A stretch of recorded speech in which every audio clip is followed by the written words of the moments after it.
Published 11:42 Eastern Daylight Saving Time, the 13th of April 2018. Updated 11:42 Eastern Daylight Saving Time, the 13th of April 2018. JPMorgan Chase reported a jump in first quarter earnings Friday, lifted by higher interest rates and revenue growth in core businesses. Large U.S. banks reported increased first quarter earnings Friday on higher interest rates and lower taxes, but cautioned that a trade war could stymie activity.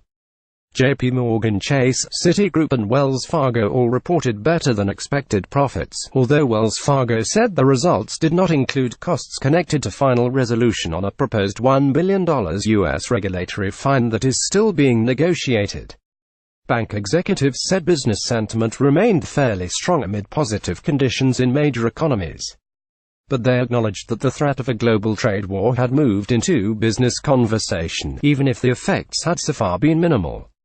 "There is a lot of noise out there and I think that's having a somewhat dampening effect," said Citigroup Chief Financial Officer John Gerspach. "It may delay things for a little bit, but I don't think it's having a significant impact. Obviously it is part of discussions," said JPMorgan Chief Financial Officer Marianne Lake. "At this point it's not having a material effect." JPMorgan Chase said net income jumped in the first quarter to $8.7 billion, 35.1% higher than the year-ago period. Revenues increased 10.3% to $28.5 billion. The biggest U.S. bank by assets saw increases in all its major divisions due in large part to higher interest rates, which enabled JPMorgan to increase its profits from the spread between its deposits and loans. At Citigroup, first-quarter earnings rose to $4.6 billion, up 13% from the year-ago period, while revenues were up 2.8% at $18.9 billion. Citigroup pointed to broad growth in global consumer banking across regions. Wells Fargo reported a 5.7% increase in first-quarter results to $5.5 billion. However, revenues fell 1.4% to $21.9 billion at the troubled institution. Regulators from the Consumer Financial Protection Bureau and Office of the Comptroller of the Currency have proposed $1 billion in penalties over investigations of automobile insurance and mortgage practices. But Wells Fargo said the results did not include an estimate because we are unable to predict final resolution of the matter. The penalty is the latest regulatory problem to befall Wells Fargo, which also came under fire from investors and lawmakers over a fake account scandal. The Federal Reserve, in an unprecedented move, in February ordered the bank to halt its expansion until it improves governance, following persistent misconduct. "I'm confident that our outstanding team will continue to transform Wells Fargo into a better, stronger company," said Chief Executive Tim Sloan.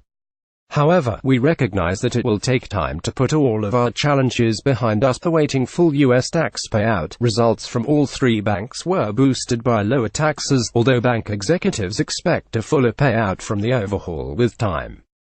JPMorgan's commercial banking business experienced flat lending despite positive corporate sentiment.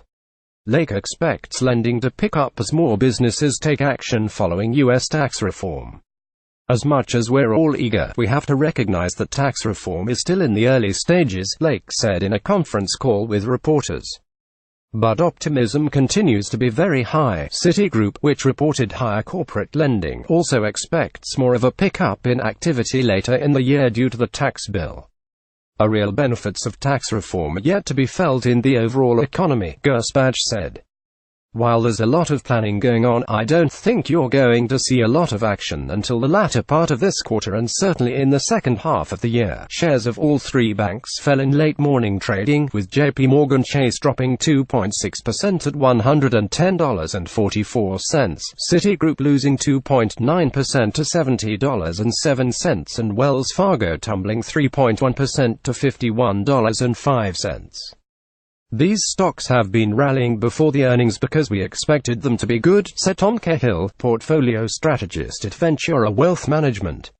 "Those numbers had to be extraordinary to continue the rally, but they were not." Sorry, we are not currently accepting comments on this article.